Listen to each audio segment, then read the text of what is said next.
예수께서 즉시 제자들을 제쳐가사 자기가 무리를 보내는 동안에 배 타고 앞서 건너편 벳세다로 가게 하시고, 예수님께서 제자들을 즉시 제쳐가사 먼저 배를 태워서 건너편으로 보내셨다고 되어 있죠. 어제의 상황은 이제 오병이의 기적이 먼저 있은 다음입니다. 그걸 우리가 기억하시고요. 오병이의 기적이 끝나고 사람들이 예수님을 이렇게 굉장히 존경하고 예수님의 인기가 하늘까지 치솟는 그 순간이었습니다. 아주 분위기가 좋았는데 예수님이 제자들이 저쪽에서 보내신 거죠. 즉시와 제초가사 이 두 단어를 보면 상황이 굉장히 급박했다는 것을 알 수가 있습니다. 자, 건너편 벳세다로 가라 이렇게 됐는데 제대로 하려면 벳세다 건너편으로 가라 이렇게 하는 게 맞습니다. 왜냐하면 이 오병이어 기적을 행했던 것이 벳세다입니다.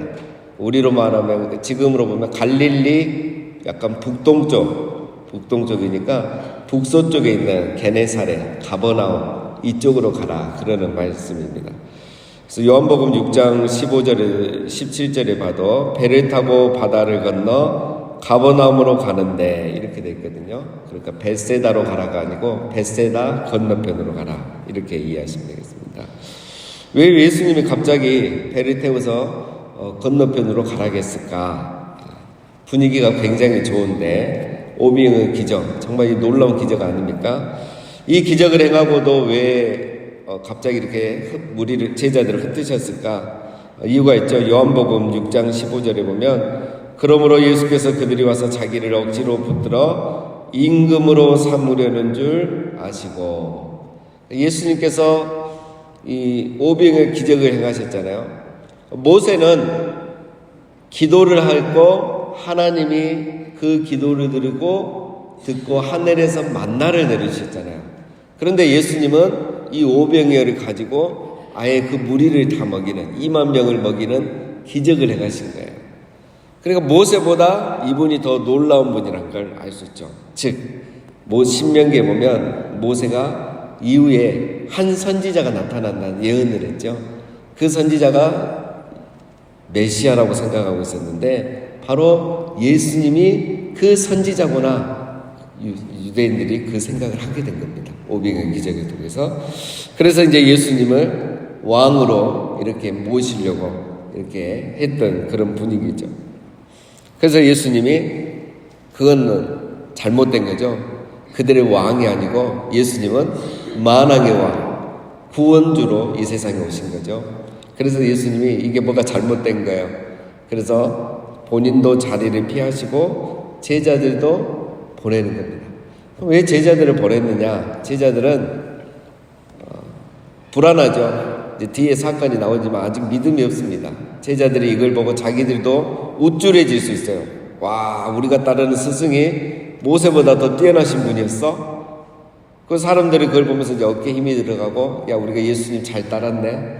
이제 우리가 예수님 좌우에 자리 하나씩 차지할 수 있겠네. 이런 이제 생각들을 하게 되는 거죠. 그래서 예수님께서 그런데 물들이지 않도록 제자들을 보내시고, 또 다른 성경에 보면 예수님은 산에 가셔서 기도를 하신 거죠. 자, 그래서 예수님은 이제 제자들을 배를 태워서 이렇게 바다 건너편으로 가라고 했던 거죠. 거기에는 또 이유가 있습니다. 자, 46절 보겠습니다. 무리를 작별하신 후에 기도하러 산으로 가시니라. 예수님이 제자들은 배 태워서 보내고 예수님은 혼자서 산으로 기도하러 가신 겁니다. 근데 사실 여러분, 지금은 기도할 타이밍은 아니죠. 예수님은 보통 사역을 다 마치시고 늦은 시간에 산에 가셔서 새벽까지 이렇게 기도하신 적이 많으신데 지금은 기도할 타이밍이 아닙니다.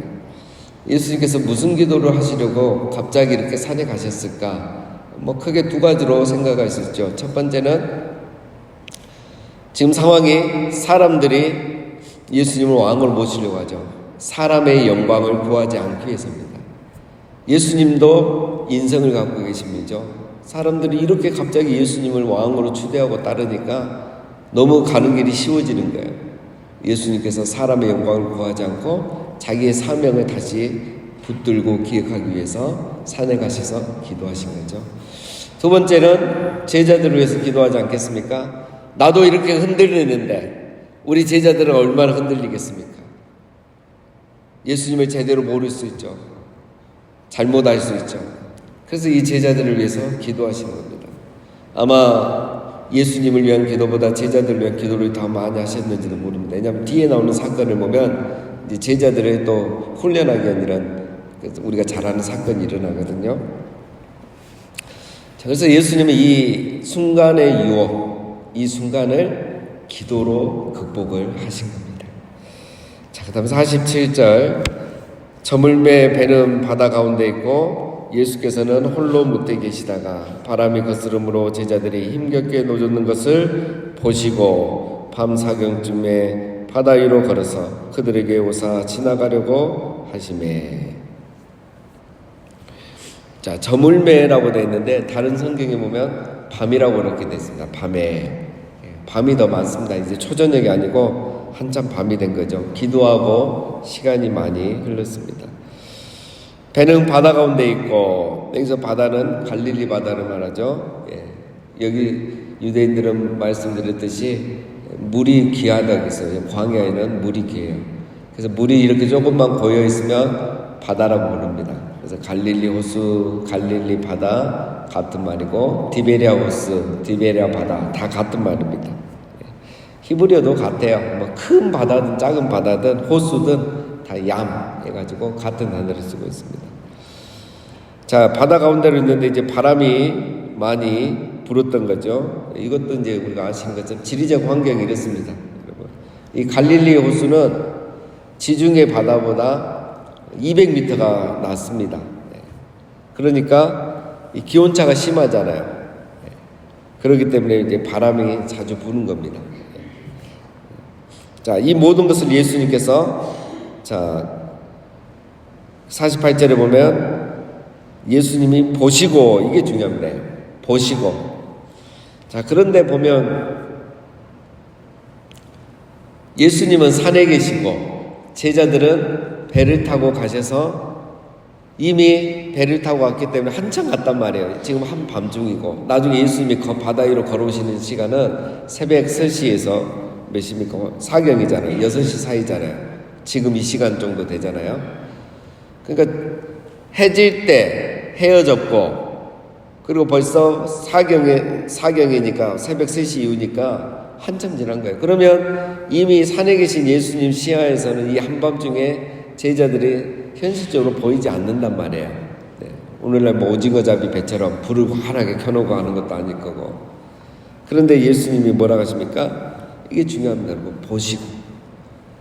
제자들을 보내놓고 예수님이 주무시고 모르고 계신 게 아니라 그 먼 거리에서 보이지도 않는 그 거리에 한밤중에 보고 계셨다는 거예요.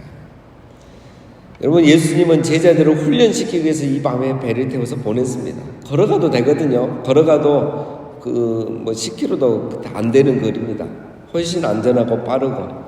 그런데 배를 태워서 보내고, 그러면 그날 밤 광풍을 만날 줄 알고 죽을 위기를 처할 줄도 알 건데 예수님이 일부러 제자들을 보내신 거죠. 그리고 산에서 기도하신 거죠. 그러면서 내버려 두신 게 아니라 보고 계신다는 겁니다. 그들을 훈련하시는 거죠.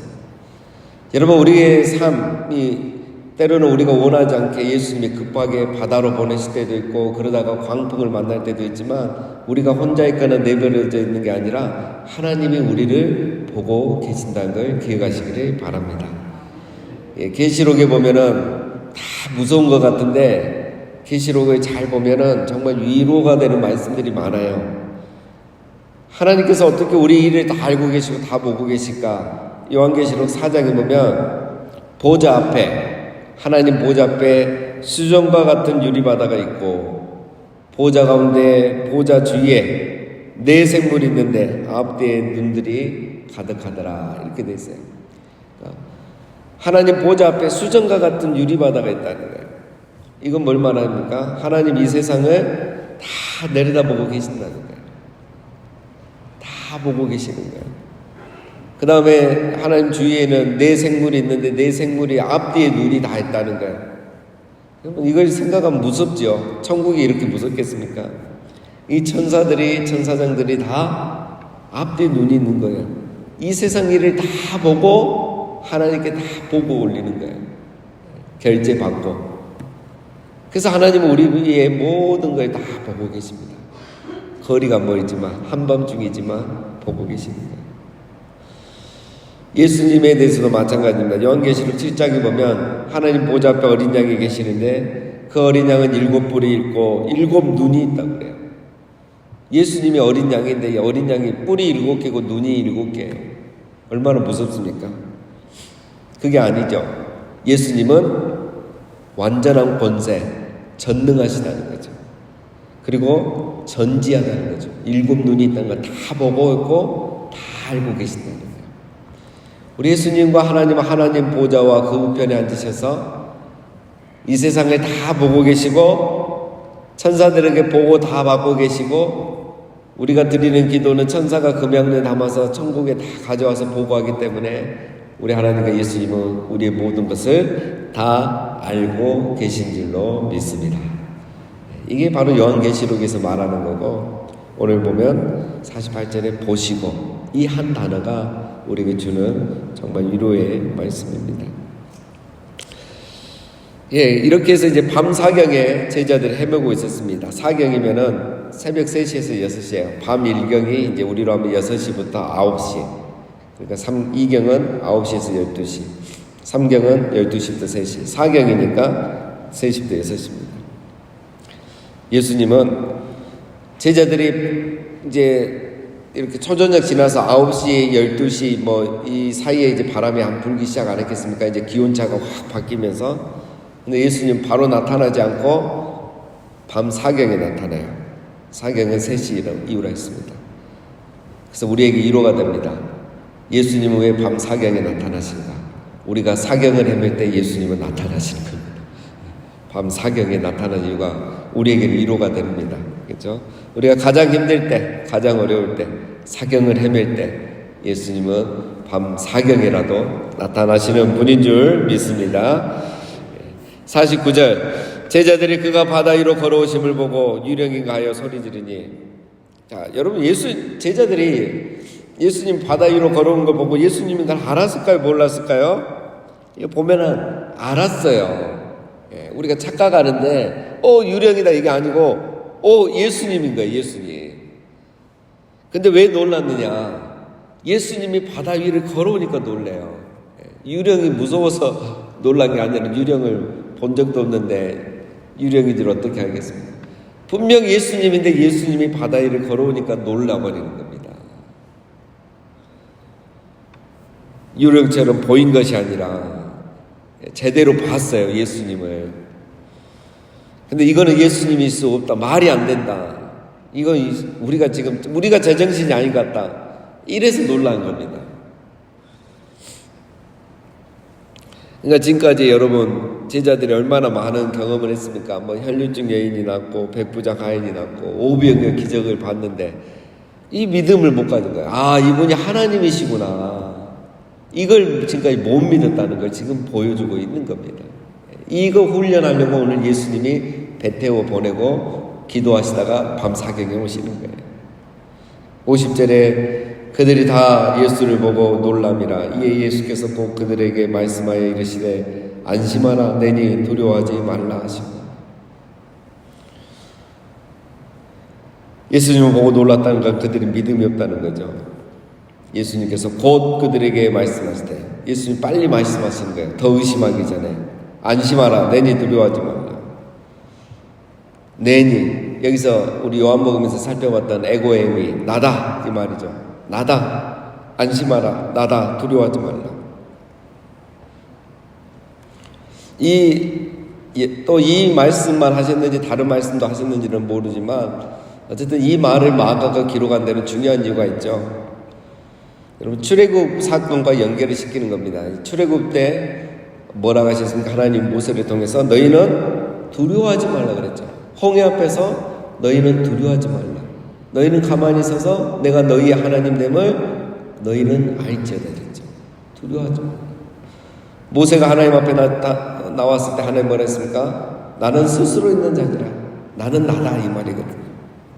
하나님 되심을 모세에게 보여줬고 홍해 앞에서 이스라엘 백성들에게 보여주신 거죠. 오늘 예수님이 똑같이 하시는 거예요.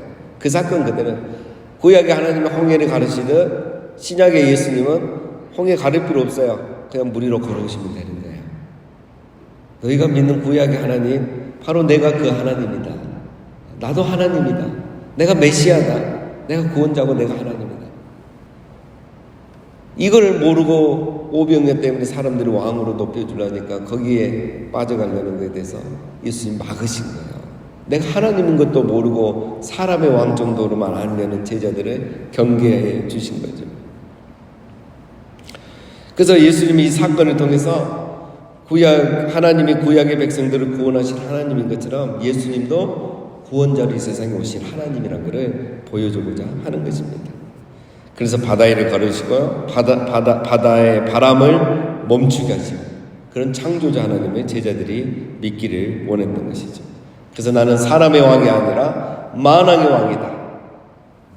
이거를 제자들이 알기를 원하신 겁니다. 51절에 배에 올라 그들에게 가시니 바람이 그치는지라 제자들의 마음에 심히 놀라니 이는 그들이 그 떡 떼시던 일을 깨닫지 못하고 도리어 그 마음이 둔하여졌음이라라. 51절에 보면은 말하지도 않는데 바람도 그쳐버렸잖아요. 누가복음에 보면 이 상황이 이제 베드로가 바다 위를 걸어오는 그런 이야기도 나오고 또 예수님이 바람을 꾸짖으니까 바람이 잠잠해진 그런 이야기도 나오는데 본문에는 나오지 않습니다. 바람까지 이번에 그치니까 갑자기 이제 예수님 배에 타자 바람이 갑자기 그치니까 이제 제자들이 또 놀라는 거예요. 이건 또 뭐지 하면서. 그러면서 이제 마태복음에 보면 이 사건이 이렇게 기록이 됐어요. 배에 있는 사람들이 예수께 절하며 이르되 진실로 하나님의 아들이로소이다. 이 사건을 통해서 이제야 하나님의 아들, 하나님이 보내신 구세주이구나 라는 것을 이제 알았다라는 거예요. 그런데 오늘 말씀에 마가는 뭐라고 합니까? 이는 그들이 그 떡 떼시던 일을 깨닫지 못하고 도리어 그 마음이 둔하여졌습니다. 아직도 오병이어도 깨닫지 못하고 이것도 깨닫지 못했다는 거죠. 자, 그러면 이 마가가 말하는 52절에서 떡 떼시던 일을 깨닫지 못했다. 이 말은 오병이어의 기적을 통해서 깨달아야 될 바를 깨닫지 못했다 이겁니다. 그걸 못 깨달으니까 지금 이 사건에서도 예수님을 유령으로 알고 있다는 거죠. 그러면 우리가 역으로 질문하면 되죠. 그럼 제자들은 이 오병이어의 기적을 통해서 무엇을 깨달았어야 했는가? 이거죠. 그걸 못 깨달으니까 이번 사건도 안 풀리는 거예요. 그러니까 예수님을 알아가고 믿음이 자라가야 그 다음에 시험을 이겨내는데 그게 안 되니까 이 시험에 이번에 이기지 못하는 거죠. 뭘 깨달았겠습니까? 구약에서 하나님이 하늘에서 만나를 내려주시듯 지금은 예수님이 하늘에서 만나를 내려주시는 이 오병이어의 기적, 현대판 만나 사건이잖아요. 우리 예수님이 바로 구약의 그 하나님이시구나. 이걸 깨달았어야 되는 거죠. 예수님이 하나님이고 메시아이십니다. 그걸 깨닫지 못하니 이번에도 그 예수님을 알지 못했던 것입니다. 53절 건너가 게네사렛 땅에 이르러 대고 배에서 내리니 사람들이 곧 예수신 줄 알고 건너가 게네사렛에 도착했죠. 그러니까 갈릴리 북동쪽에서 배를 타고 한 20km 정도 가서 갈릴리 서쪽, 북서쪽에 도착한 겁니다. 거기에 가면 이제 게네사렛이 있고 가버나움 있고 이제 동쪽으로 가면 오병이어 기적을 했던 곳 베스에다가 있죠. 자, 이제 이 게네사렛에 딱 도착하니까 55절에 그 온 지방으로 달려 돌아다니며 예수께서 어디 계신다는 말을 듣는 대로 병든 자를 침상째로 메고 나오니 아무데나 예수께서 들어가시는 지방이나 도시나 마을에서 병자를 시장에 두고 예수께 그의 옷가에라도 손을 대게 하시기를 간구하니 손을 대는 자는 다 성함을 얻으니라. 예수님이 이제 게네사렛 도착하니까 소문이 난 거예요. 그래서 가는 데마다 소문이 나고 예수님이 어디 있다는 걸 막 소문 내면서 사람들이 몰려오고 병자들이 데려오고 심지어는 침상째 메고 들어오고 이건 침상째 메고 들어왔단 말은 중병이라는 거예요. 업고 올 수도 없고 안고 올 수도 없고 아예 침상처 아주 중한 병이잖아요. 어떤 사람은 옷가에 손만 대기를 청하고 손만 대도 나을 거란 걸 믿고, 그런데 정말 허락을 받고 손을 대니 병이 나았는 역사가 있어요. 자, 이거에 왜 이 사건을 마가가 기록했느냐 강조하는 거예요. 제자들은 오병이어를 봐도 예수님을 모르고 바다에 걸어오는 예수님을 봐도 모르고 두려워하고 의심하고 유령인가 하는데, 이 게네사렛 사람들은 지금 뭡니까 여러분? 오병이어 기적을 몰라요. 못 봤어요. 소문도 아직 못 들었어요. 하룻밤이 안 지났기 때문에.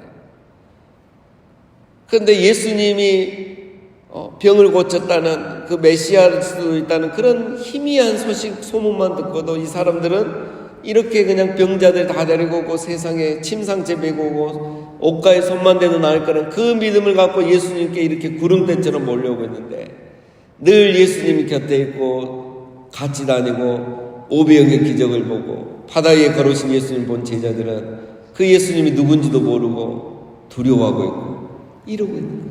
여러분, 얼마나 극과 극입니까? 마가가 지금 이걸 보여주고 있는 겁니다. 이들은 믿음이 있는데 항상 같이 있던 제자들은 믿음이 없었다. 우리는 예수님을 몰랐다. 3년 동안 몰랐다는 것을 마가가 예수님 돌아가시고 나서 기록해 놓은 겁니다. 여러분, 왜 그러겠습니까? 오늘 우리로 적용하면 제자들은 가까이 있으니까 절박함이 없는 거예요. 절박함이 없으면 믿음이 나오지 않습니다, 여러분. 그래서 때로 하나님 우리에게 고난을 주시는 겁니다. 절박한 사람이 간절한 믿음이 있는 겁니다. 그러나 우리가 항상 그렇다고 고난 나갈 이유는 없죠. 필요는 없죠. 그러면 어떻게 됩니까? 사랑과 절실함이 있어야 돼요. 사랑하고 절실함이 있으면 믿음이 있습니다. 그래서 믿음으로 기도하게 되는 거예요. 근데 우리가 교회로 오래 다니고 늘 기도하고 늘 예배하니까 절박함이 없고 간절함이 없고 진실함이 사라지는 거예요. 그러면서 믿음이 사라져가는 거예요. 그래서 예수님이 옆에 계셔도 우리 삶에 기적이 없고 은혜를 경험하는 게 없는 것입니다. 사랑하는 여러분, 우리가 신앙생활 할수록, 우리가 기도하면 기도할수록 더 사랑하고 더 진실하고 더 절박함으로 나가서 믿음의 역사들을 날마다 보시는 우리 모두가 다 되시기를 주님의 이름으로 축원드립니다.